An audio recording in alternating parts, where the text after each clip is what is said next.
Hello everyone and welcome to my channel. Today I want to talk a bit about Black Desert Online, new player experience and if it's worth it in 2023. So let's create the perfect waifu inside this vast open world Eastern MMO. We all know that's why people play this. I bet even Asmongold secretly plays a female character. I saw all the fuss a while back about Black Desert and how much player experience has improved lately, and I decided to hop back in and give it a shot. Started on a new account, so I see the new player experience. Looking back now, that was a mistake. I should have just made a new character on my old account, for reasons I will explain later in this video. Because I know I will not play on this account, I just apply the most popular preset and be done with it. I don't get this thing people have with white hair characters, but who am I to judge? This game is known and liked because of its beautiful, fast-paced, fluid, combo-based combat. Not for its good story or good dungeons and raids and all the good stuff. Everyone I know just spams R to get over quests quickly. I believe only a few people stay and listen to dialogue and watch the cutscenes. Some are cool, yeah, but those are few and very far between. PvP is a big thing in this, but as I play on growth servers only, I rarely engage in it. Let's just say it's fun when you meet another guy your level and decide you have a go at each other. And there is also a group organized PvP. It has a high skill ceiling requiring you to know your class very well with invulnerability frames and all the good stuff. And if you play this for a long time, you'll end up in the regular servers where you need to fight for grinding spots with the sweaty players. The new player experience is pretty bad. It's better than when I played this for the first time, but I don't find anything but the combat and graphics up to standards. And graphics are on the edge for me. In 1 year or two, I'm sure I'll say this game looks dated.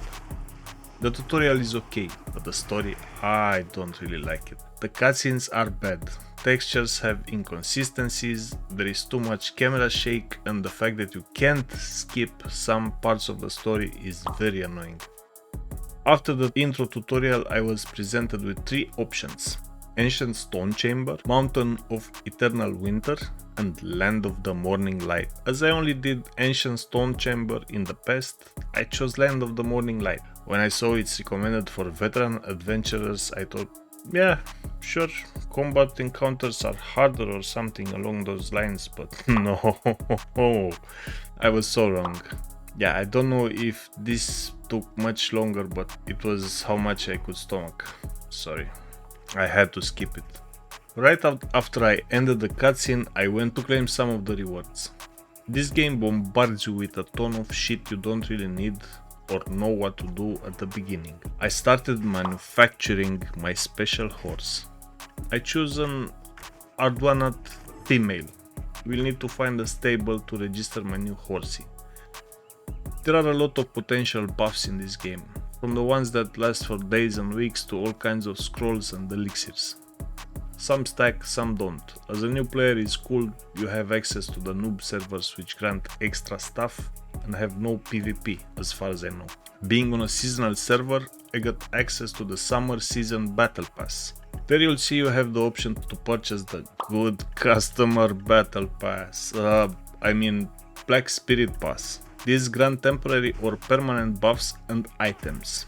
The Black Spirit Pass has more useful items, of course, the outfit boxes, storage, marketplace, maids and so on. Finally, I can go play the game. Some NPCs have the exclamation mark item above their head. That means if you talk with them, you gain knowledge.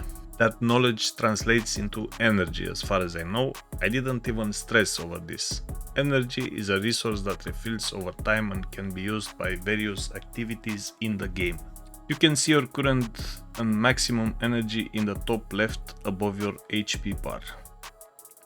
Now I'm going to really go start leveling up by doing combat in this new zone.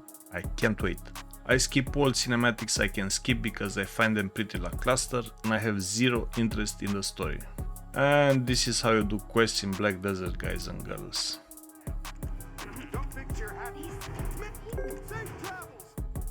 Next in-game cinematic is unskippable, of course, because why not?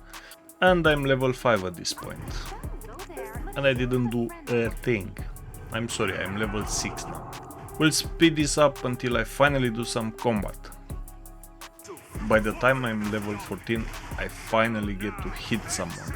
There is the combo guide to the right. But at the beginning it's pretty bad to try and do combos because you have no idea what's what. But it looks cool.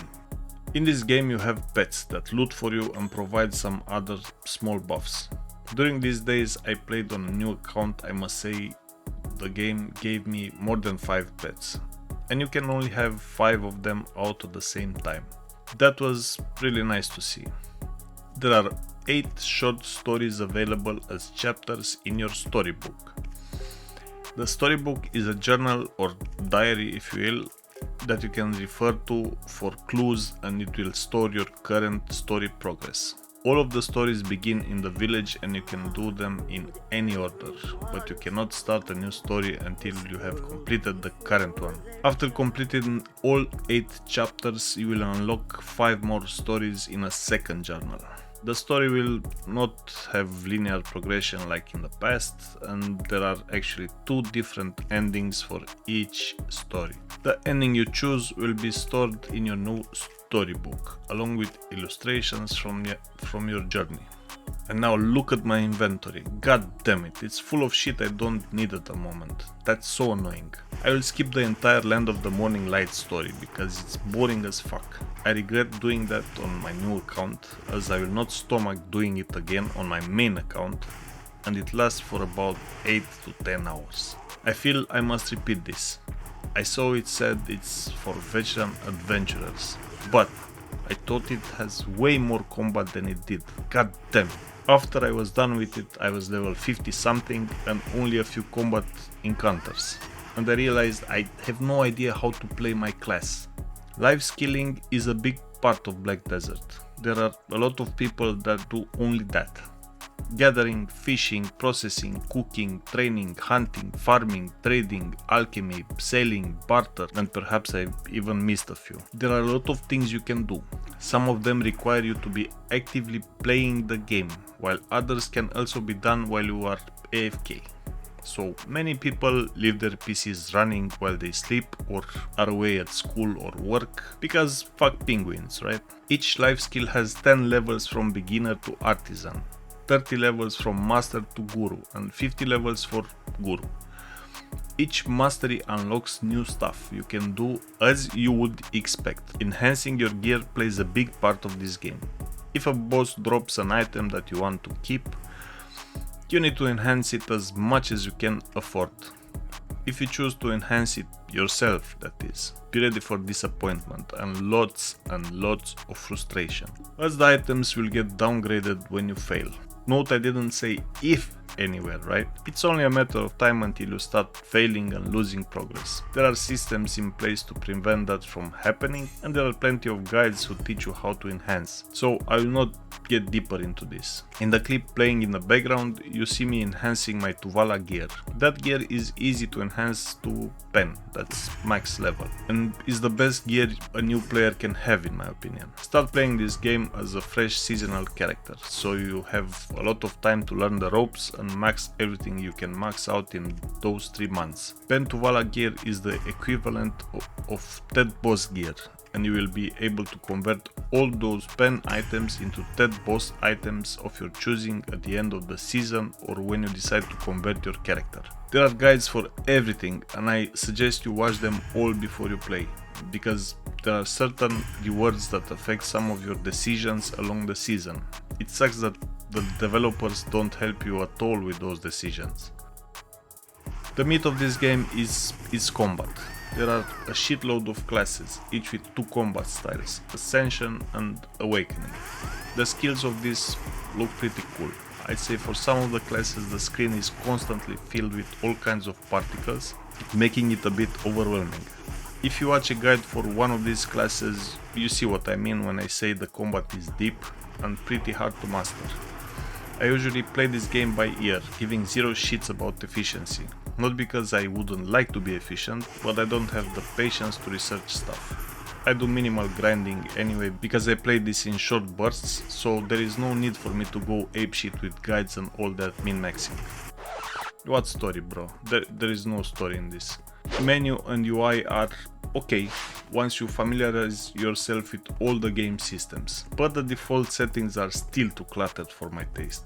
You can edit the UI, sure, and hide some of the stuff, though the thing is, most of those icons are really needed, so you better learn what's what. This is the side effect of a game that keeps adding more and more features, patch after patch. Inevitably, it becomes a mess. The good thing about this is you can customize a lot of stuff. There are of course guides on how to get rid of all the shit that pops up on your screen all the time for a better experience. Graphics are okay, but they become a bit dated. Video always had problems with LODs and NPCs popping up at weird distances even if you max the settings out. Other than that, and the fact that on some classes the FX are a bit too much, the game looks okay. I think soon they'll need to make Black Desert 2 or something, but still looks okay most of the time.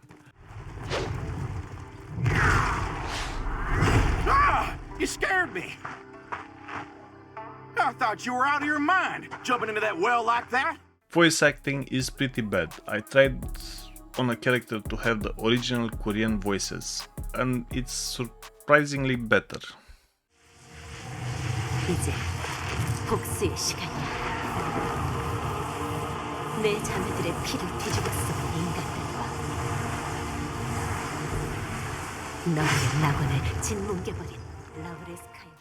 This game has almost all the inconveniences of a mobile game developers could think of, and they sell you the solutions for each and every one of them in the in-game shop. Inventory size, carrying capacity, character slots, enhancement advantages, all kinds of buffs, tents, costumes, and much more. There is constantly a spam of coupons, offering you discounts on various inconveniences fixes with very convenient solutions in the shop. I hate that with the passion of the Christ. It's just bad game design and bad anti-consumer practice. I always refer to this game as being free to play, even if it's not. It costs $9.99, but often it's on sale, so it offers a lot of content for those $10. Because of that, the value for money is pretty high. If you don't engage with the in-game shop, that is. There is much bloat in that shop, it's unreal. There are a lot of cool items you can unlock periodically, like 500 XP scrolls for silver or loyalties. You get loyalties by just playing the game, by the way. You can get almost all cosmetics with the in-game currency from the marketplace. That's the auction house from other MMOs. If not all of them, but time is money and you will not find everything because people are always buying stuff as soon as it's listed. You will need to get lucky to get any item. So the price of the game is more than okay, but everything else is very overpriced. If you like the game, it's always good to support the developers from time to time. Just don't go all in trying to enhance your stuff. Don't get fooled by the speed you advance your characters with all the boosts and buffs you get from the start. At some point it all goes to shit, and for every upgrade you need to spend a lot of time or a lot of real life money. I saw a guy burning through 6 months of costumes bought from the marketplace with the in-game currency. He said it was around 60 billion silver worth of stuff. Most of us will never reach that point, and I'm happy for that. It's not worth it. Combat might be good, but not that good. You can play many other games instead of farming that currency and have many unique and fun experiences in the process, instead of being frustrated in this game. People praised BDO for being less pay to win as of late. Well, I don't think they lied, at least not fully. But this game is the definition of pay to win. Yeah, there is a weekly cap on how much you can spend, but come on, I don't even want to go deeper with this. The only thing I want to add to this subject is this. Doesn't matter if the game gives you more free shit than before, when in the end, who spends has an advantage. Case closed, don't get me wrong, it's cool to finally have a decent mount and a lot more free useful items. They've said they will take steps in a future patch to reduce the inventory clutter for new players especially. And that's a great thing to hear, because the new player experience is pretty bad in this game. With all the items, buffs, scrolls, events items, seeds and many more, they can't really expect people to stay and read every goddamn tooltip.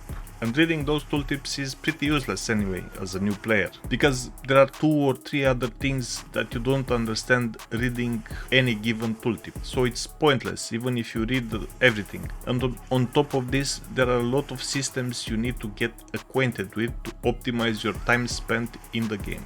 I don't recommend this game to the people who get easily addicted to the stuff, because the devs made sure this game tests that restraint over and over again.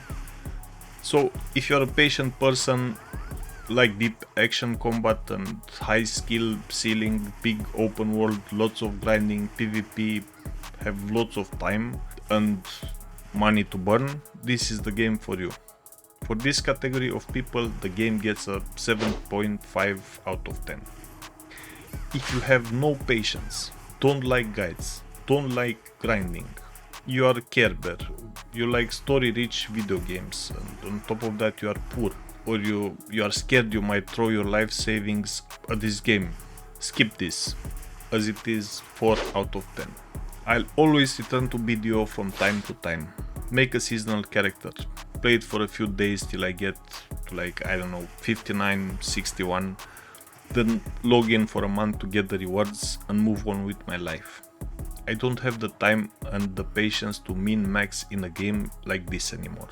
It takes years to max out one character, to be exact, 2 years. No thanks, but for those who are able and willing, go for it. It can be fun, especially with friends, because it's a sandbox MMO after all. This is everything I got. See ya.